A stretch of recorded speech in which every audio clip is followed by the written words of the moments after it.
Hola, el día de hoy vamos a contestar a la tesis de cómo ayuda el arte a comprender la historia de la humanidad.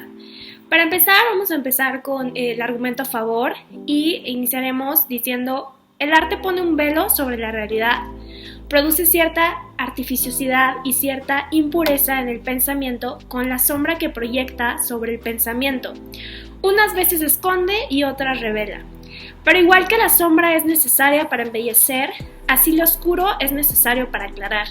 Y de este modo el arte hace soportable la visión de la vida porque pone sobre ella el velo del pensamiento impuro. Friedrich Nietzsche, uno de los filósofos más importantes y controvertidos de la historia del pensamiento occidental.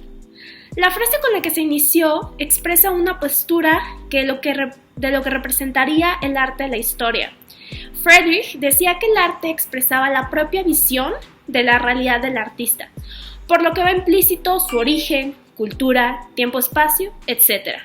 Tomando en cuenta todos los factores, la verdadera representación del arte para Friedrich y la que se analizará es que el arte representa la visión de la realidad que se vive en este momento o en ese momento. Por lo que al comparar obras de distintas épocas podemos encontrar las diferencias y los factores que se ven influenciados por el tiempo-espacio en el que se desarrollaron las mismas. El arte, además de ser una representación de la realidad, también es una forma de preservación. Hoy en día vemos obras como la Mona Lisa, representativa de un particular artista y que forma parte de la historia y la tomamos como una característica y o referencia de ese espacio-tiempo.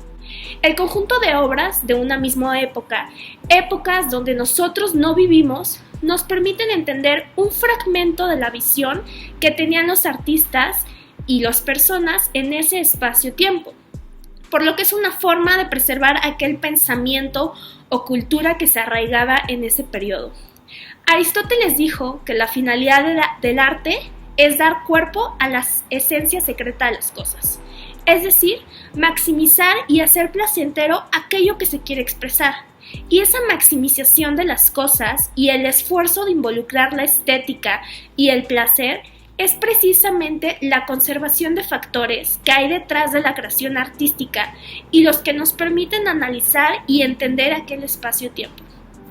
El arte es una forma particular bajo la cual el espíritu se manifiesta. Hegel, uno de los exponentes más importantes de la filosofía, además de ser recordado por su gran lucidez. Hegel sostiene que el arte es una manifestación del espíritu que se produce de forma particular.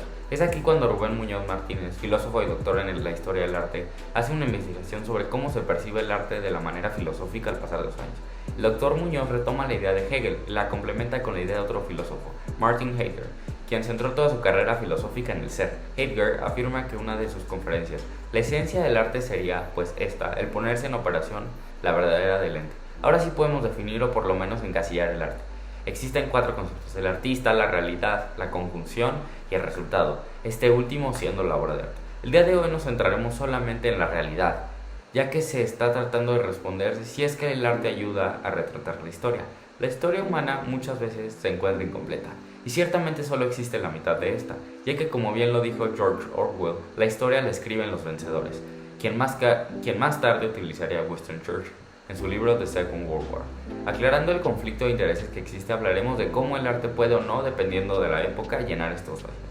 Tomemos como ejemplo una de las épocas más oscuras de la historia, la peste negra, donde en 1347 los marcos genoveses trajeron una plaga devastadora a Europa desde Crimea. En los años siguientes, la peste negra mató al menos a 1/3 del continente. Encontramos obras como Los 4 jinetes del Apocalipsis de Durero en 1498, una obra la cual retrata esta terrible pandemia, la cual está influenciada en su totalidad por la religión. Y como este ejemplo existen miles, donde la religión o las monarquías censuraban todo lo que no fuese la historia que ellos estaban escribiendo. Retomando un poco las ideas de Hegel, el arte simplemente es una representación de la realidad individual. Si bien existen obras de arte con realidad colectiva, muchas veces estas siguen siendo corruptas por las ideologías colectivas. Un ejemplo de esto es el pintor ruso Wassily Kandinsky, quien expresa: el pintor abstracto no recibe su impulso de un trozo cualquiera de naturaleza, sino de la totalidad de la naturaleza, en sus aspectos más diversos, que llegan a sumarse en él para conducirlo a crear una obra. Por último, me gustaría hacer una reflexión basada en los pensamientos de Platón. El arte no trata principalmente de reflejar belleza, sino de reflejar la esencia de la realidad misma, el misterio.